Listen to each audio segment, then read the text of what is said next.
नमस्कार साथियों, आप सब कैसे हैं। आशा करता हूं कि आप सब सुखी होंगे, स्वस्थ होंगे, मस्त होंगे।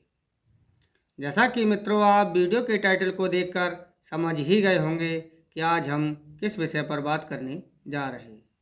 तो मित्रों, आज हम समय और परिस्थितियां वस्तु की महत्ता गुणवत्ता को तय करती हैं, इस विषय में बात करने जा रहे हैं।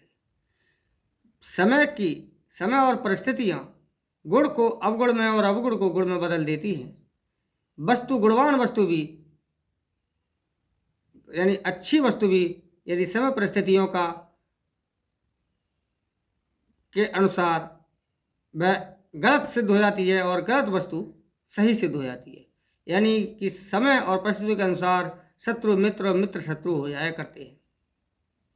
अर्थात यदि एक सफल व्यक्ति के लिए समय और परिस्थितियां ही उसकी सफलता तय करती है। इसलिए महान राजनीतिज्ञ चाणक्य का भी ये कहना है कि यदि मनुष्य को सफलता प्राप्त करनी है तो समय, परिस्थितियां और समाज को देख करके ही कार्य को करना चाहिए, तो वह कभी भी असफल नहीं हो सकता। यदि समय परिस्थितियां उस कार्य के अनुकूल हैं तो असंभव है कि कार्य में सफलता प्राप्त न हो।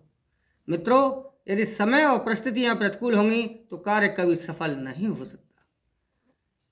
उदाहरण के लिए, जिस सर्प के लिए हम देखते ही मारने के लिए तत्पर हो जाते हैं, वही सर्प भगवान शिव के गले में जाने के बाद पूजनीय हो जाता है। जिस भस्म के लिए हम अपवित्र मानते हैं, जिस मुर्दे की भस्म को हम अपवित्र मानते हैं, ऐसी शमशान की भस्म के लिए भगवान शिव अपने अंगों पर लपेटते हैं, तो वही भस्म एक गुणवान और उनका आभूषण बन जाती है। गंगा नदी में हजारों प्रकार की गंदगियां जाने के पश्चात भी वह जल को अपवित्र नहीं कर पाती हैं, वरन वह स्वयं उस पवित्र जल में जाकर पवित्र हो जाया करती है।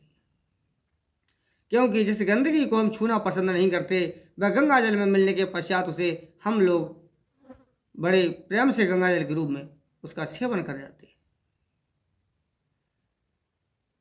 तो मित्रों, ऐसी बहुत सी बातें हैं जो समय और परिस्थितियों के अनुसार जिनका महत्व बढ़ जाता है, और बहुत सी ऐसी बातें हैं जिनका समय परिस्थितियों के अनुसार महत्व घट जाता है।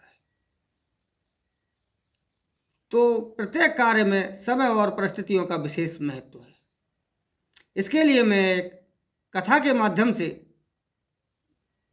प्रस्तुत करता हूँ कि एक हमारे कविवर रहीम दास जी का दोहा है कि साच बराबर तप नहीं, झूठ बराबर पाप, जाके हृदय साच है, ताके हृदय आप।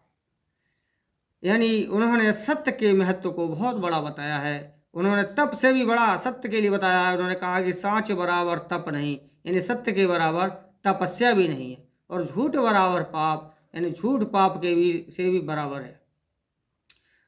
जाके हृदय साच है, ताके हृदय आप। जिसके हृदय में सत्यता है उसके हृदय में स्वयं प्रभु विराजमान रहते हैं।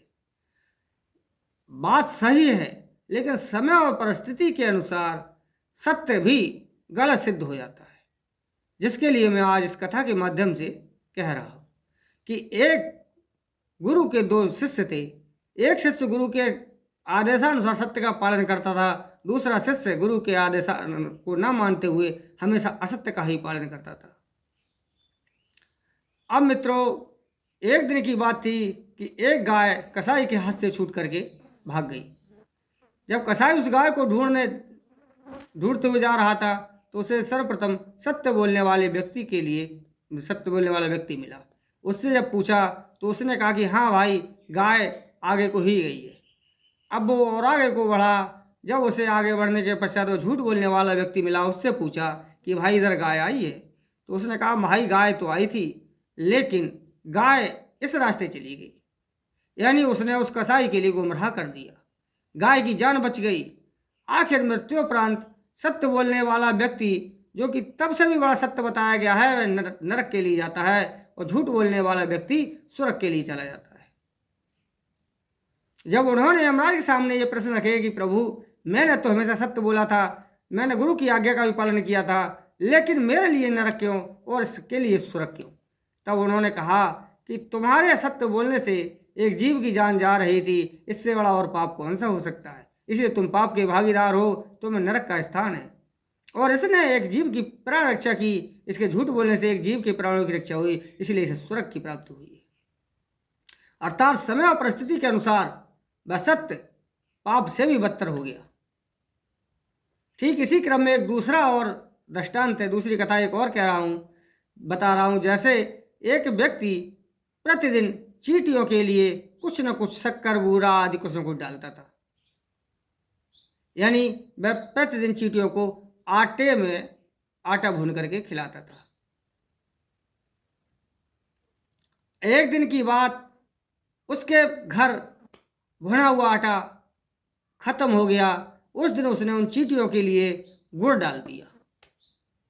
गुड़ को जब उसने कूट करके डाला था तो कुछ कूटने से वो मुलायम हो गया और कुछ तेज धूप पड़ने से वह और जो है द्रवित हो गया।